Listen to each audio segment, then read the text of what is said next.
For decades, food advice has moved in circles.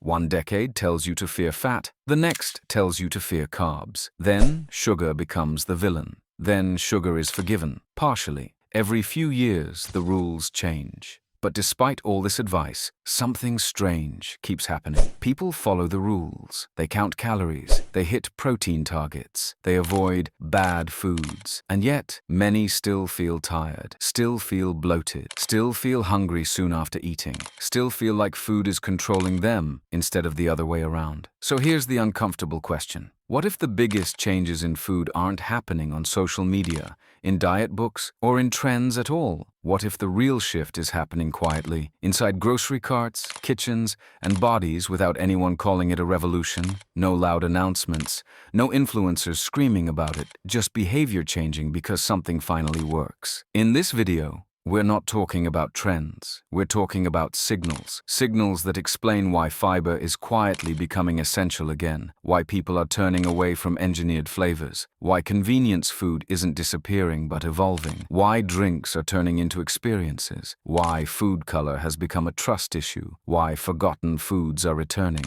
why travel is now about gut health, why longevity is shaping what people eat, why scarcity sells emotion, and why the most powerful foods of the future may be the cheapest ones we ignored for decades. These shifts don't shout, they whisper, and once you understand them, you'll never look at food the same way again. Number 1. Fiber, the quiet foundation of modern health. For a very long time, fiber existed in nutrition conversations, the same way background music exists in a movie. Present, but ignored. Doctors mentioned it quickly. Food packages printed it in small text. Then, attention moved on to protein, carbs, or calories. Fiber wasn't dramatic. It didn't build visible muscle. It didn't promise transformation. But while attention was elsewhere, fiber was quietly doing the hardest work. Regulating digestion, stabilizing blood sugar, controlling hunger signals, supporting gut bacteria. Think about how many people you know who eat enough protein but still feel hungry soon after meals. They finish eating, and within an hour, hunger returns. Energy drops. Cravings appear. This isn't a failure of discipline, it's a failure of structure. Fiber slows digestion. It physically changes how food moves through the body.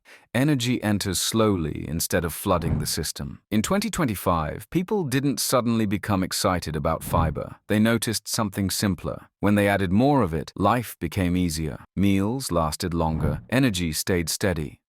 Hunger stopped feeling unpredictable. A breakfast like chia pudding with berries didn't feel exciting, but it worked.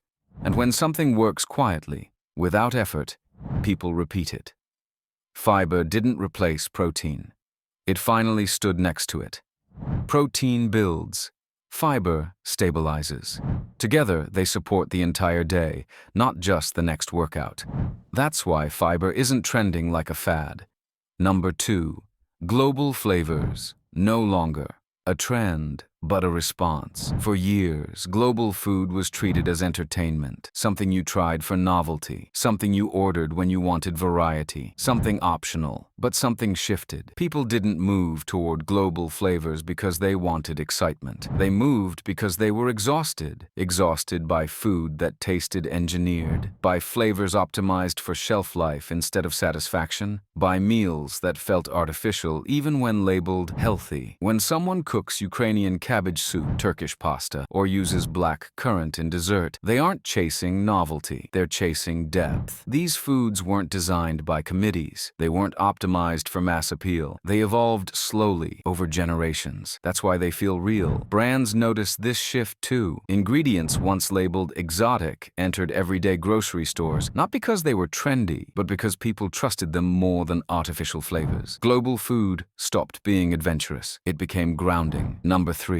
Healthy, in a hurry, when real life finally wins. For a long time, healthy eating assumed perfect conditions. Time to cook, time to prep, time to clean, time to care. But real life doesn't work like that. People wake up late, they rush, they forget, they get tired. Instead of fighting reality, food started adapting to it. Overnight oats didn't become popular because they were exciting. They became popular because they removed decision-making. No debate in the morning, no guilt, no friction. The same thing happened with frozen vegetables, canned soups, and freezer staples. These foods didn't rise because people stopped caring about health. They rose because people stopped pretending every meal could be perfect. Healthy eating stopped meaning ideal meals. It started meaning repeatable ones. And that shift changed everything. Number 4, sensory sips, drinks that create presence. Drinks once existed only to hydrate, but in a fast-moving world, people began craving sensation. Cold foam slowed the sip. Pulp added texture. Spices demanded attention. These drinks forced awareness. They created moments. Beverages stopped being background consumption. They became rituals. Number 5, natural food dies. A trust reset. When synthetic food dyes started disappearing, many assumed food was becoming healthier. But the real shift wasn't nutritional. It was psychological. People started reading labels, questioning visuals, not trusting bright colors anymore. Natural dyes didn't fix ultra-processed food. Number 6, Skya, the return of quiet foods. Skya never shouted. It didn't promise transformation. It didn't rely on influencers. It simply worked. As people focused more on digestion, predictability became valuable. Trust became more important than excitement. Number 7, wellness travel, maintenance over escape. Travel used to mean escape. Now it means reset. People choose destinations based on food culture, movement, and nature. Not to impress others, but to feel better. Food became education. Number 8, longevity, eating for the future. Food is no longer about appearance alone. It's about memory, focus, cognitive health. Longevity isn't a hack, it's a system, and food is the foundation. Number 9, exclusivity, how food sells emotion. Limited edition food doesn't sell taste, it sells urgency. Once people understand this psychology, impulse weakens, awareness changes behavior. Number 10, beans and legumes, the future hiding in plain sight. Beans were never exciting. They were dependable, affordable, filling, stable. In uncertain times, dependable foods win.